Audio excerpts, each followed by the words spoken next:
যদি বলি ওই আপনার ওই জগৎবল্লভপুর ৩ রাস্তার মোড়ে ওইখানে গরু কথা বলছে, বিশ্বাস করবেন তো? এ কথা বলছেন এখানে গরু কথা বলছে। আপনি যদি সেরকম মুসলমান হয়, হ্যাঁ হলেও হতে পারে, কারণ সেই মুসা আলাইহিস সালামের জমানায় গরু কথা বলতো।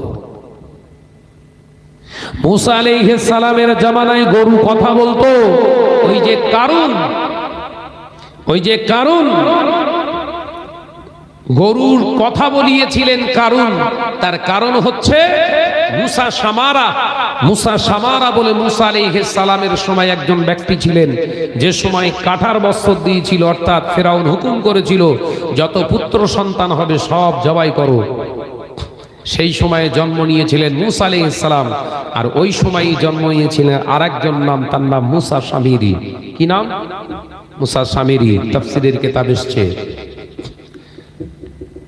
মুসা সামিরির মা আল্লাহকে বিশ্বাস করে বনি ইসরাইল সম্প্রদায়ের মা কি করেছিলেন, ছোট বাচ্চাকে নিয়ে একটা গর্তের ভিতরে, পাহাড়ের গর্তের ভিতরে রেখে কাঠকুটো চাপা দিয়ে বলেছিলেন, হে জমিনের মালিক, তোমার হাওলা করে গেলাম, তোমার দায়িত্বে রেখে গেলাম, বাচ্চা তুমি হেফাজত করো। একবার জোরে বলুন, একবার জোরে হবে না? আর এদিকে মুসা আলাইহিস সালামের মা কি করলেন, ছোট্ট একটা সিন্দুকের ভিতরে মুসা আলাইহিস সালামকে রেখে নীল নদে ভাসিয়ে দিয়ে বললেন, আল্লাহ তোমার উপরে তাওয়াক্কাল করে ভাসিয়ে দিলাম, তুমি এর হেফাজত করো। একবার জোরে বলুন।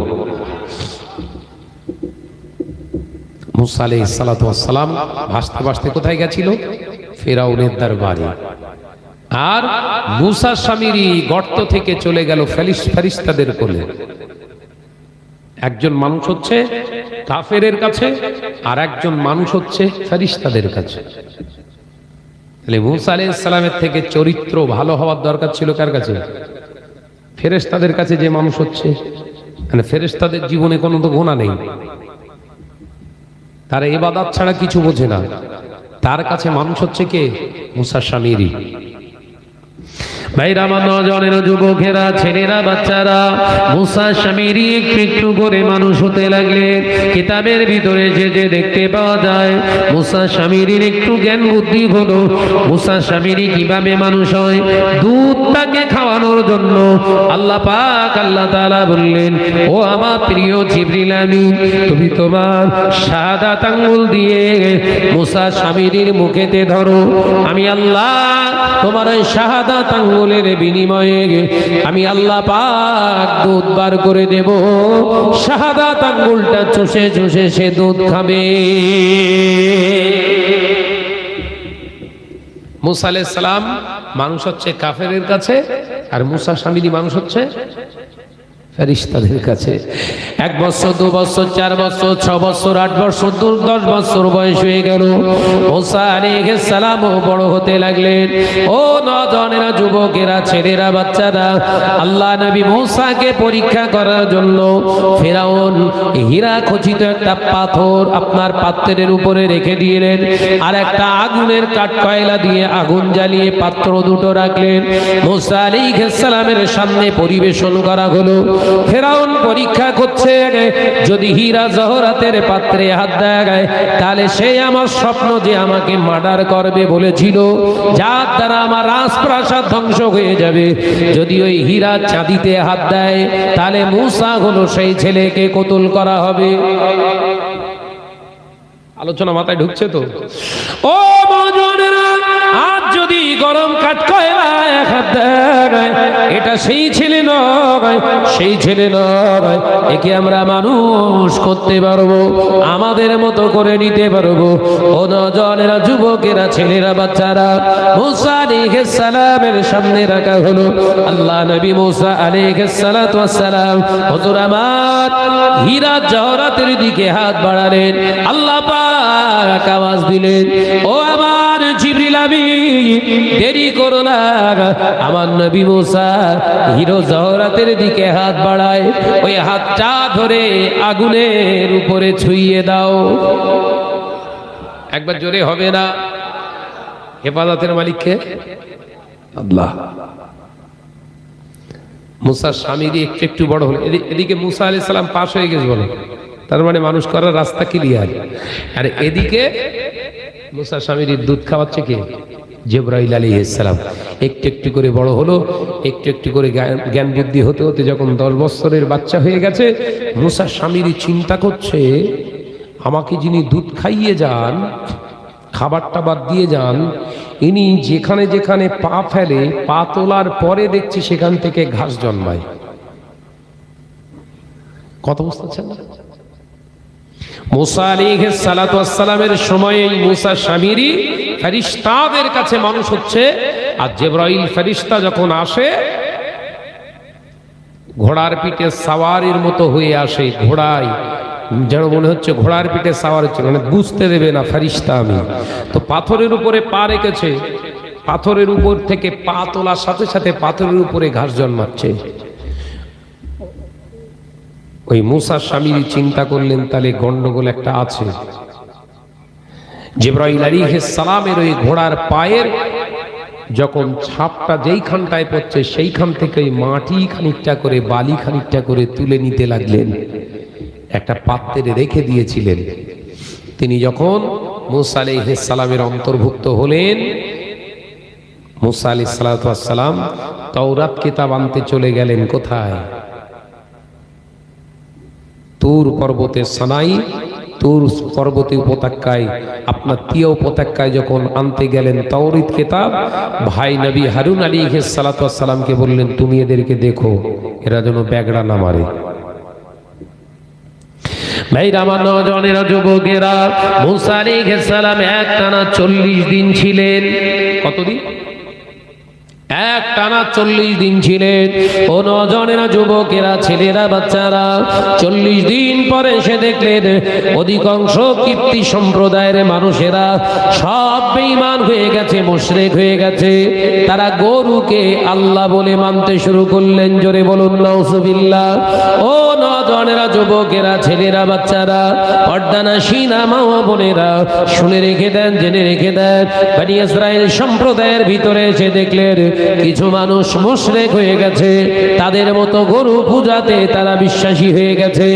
আল্লাহ নবী মুসা আলাইহিস সালাম সহ্য করতে পারেন না, নিজের ভাই নবী হযরতে হারুন আলাইহিস সালামকে রাগে পড়ে এক থাপ্পড় মেরে দিলেন। একে চড়ে হযরতে হারুন আলাইহিস সালাম তিনিও নবী জমিনে বেহুশ হয়ে পড়ে গেলেন। ও নওজওয়ানেরা, যুবকেরা, ছেলেরা, বাচ্চারা, আল্লাহ নবী মুসা আলাইহিস সালাম বলেছিলেন, এই কাজটা কে করেছে বলো? নদীর ধারে নিয়ে গেলেন। দেখতে পাওয়া যায় লোহিত সাগরের পাশে গিয়ে, নীল নদের পাশে গিয়ে দেখলেন একটা গরুর বাছুর মাটির তৈরি করা, আর ওই মুসা সামিরী ওই থলি থেকে কিছু কিছু বালি বার করে ওই মাটির গরুর উপরে যখন হাত বোলায়, ওই মাটির তৈরি করা গরুটা আওয়াজ করতে থাকে। তাফসীর থেকে বলছি, বলো গল্প না বলো। মুসা আলাইহিস সালাম এসে মুসা সামিরীকে বললেন, তুই এই সব ভণ্ডামি কবে থেকে শুরু করেছিস বল? কিপ্তি সম্প্রদায় বললেন যে এই তো আসল খোদা। ও নবী মুসা, তুমি আমাদেরকে 40 দিন ফেলে রেখে ভণ্ডামি করতে গিয়েছিলে, তো তুমি আসল খোদা আমাদের মনের তামান্না তো পূরণ করবে এই গরু খোদা। জোরে বলুন নাউজুবিল্লাহ। মুসা আলাইহিস সালাম খেপে গেলেন। খেপে গিয়ে সেই মাটির তৈরি করা গরু ধরে টান মেরে ছুঁড়ে ফেলে দিয়েছে সমুদ্রে। আপনার নদীতে পানির উপরে মাটি পড়লে কি হয়? গলে যায়। গলে গেছে। আল্লাহ পাকের নবী মুসা বললেন, কই তোদের এবার গরু খোদাকে ডাক। এ কথা বুঝতে পারছেন না?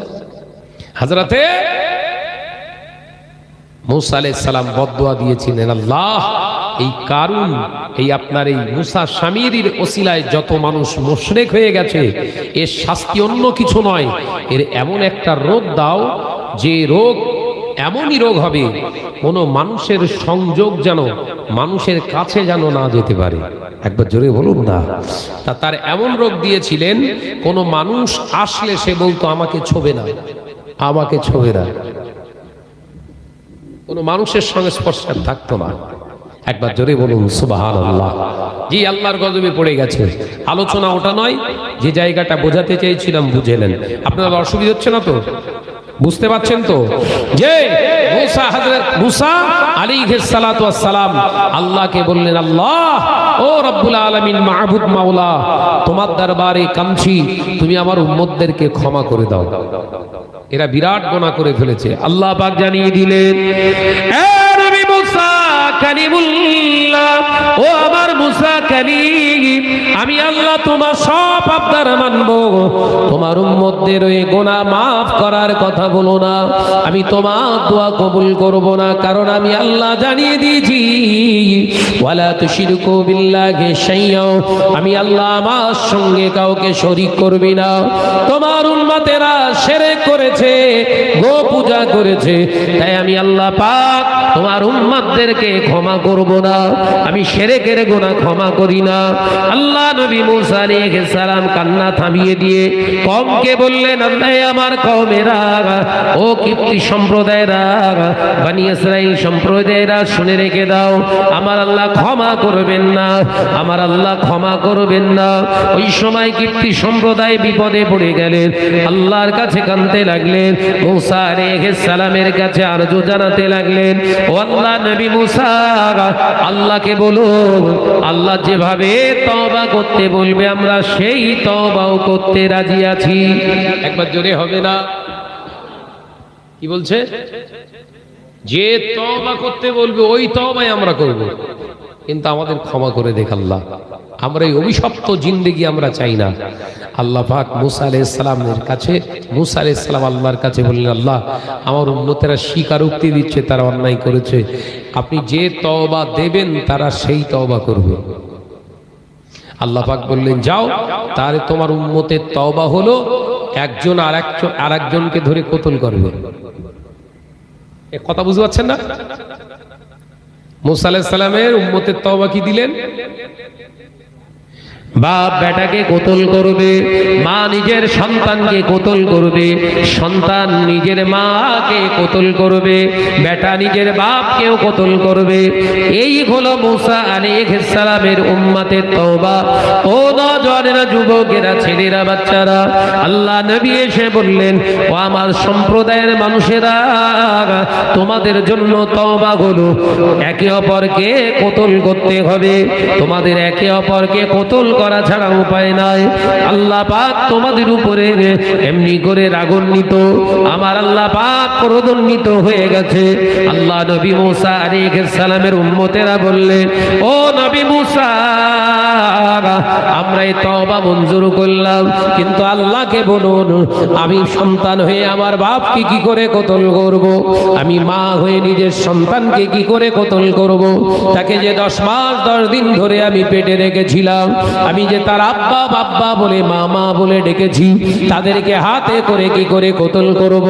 আল্লাহর নবী মুসা, আপনি আল্লাহকে বলুন তওবা আমরা করব, কিন্তু এমন একটা কিছু করে দিন যেন একে অপরের কেউ যেন না দেখতে পায়। একবার জোরে বলবেন না? আল্লাহ বললেন দিনের আলোতে তওবা করতে হবে। এখন কি করব? কি চাইছো? মুসা আলাইহিস সালাম বললেন, আল্লাহ এমন কিছু করে দেন না বাপ যেন ছেলের মুখ না দেখতে পায়, জবাই করতে সুবিধা হবে। কথা বলছেন না কেন? মা যেন নিজের মেয়েকে না চিনতে পারে, মেয়ে যেন নিজের মাকে না চিনতে পারে, ভাই যেন ভাইকে না চিনতে পারে, তাহলে কোনো অসুবিধে নেই। আপনি ওই ব্যবস্থাটা করুন। আল্লাহ পাক আসমান থেকে কুয়াশা লাগিয়ে দিলেন। একবার জোরে বলুন না? মাঝে মাঝে কুয়াশা হয়, দেখেছেন? সামনে ট্রেন কি গাড়ি আসছে বোঝা যাচ্ছে না, দিয়েছে ধাক্কা, চিত হয়ে ওই দিক পড়ে রয়েছে। এ কথা ঠিক না? বলে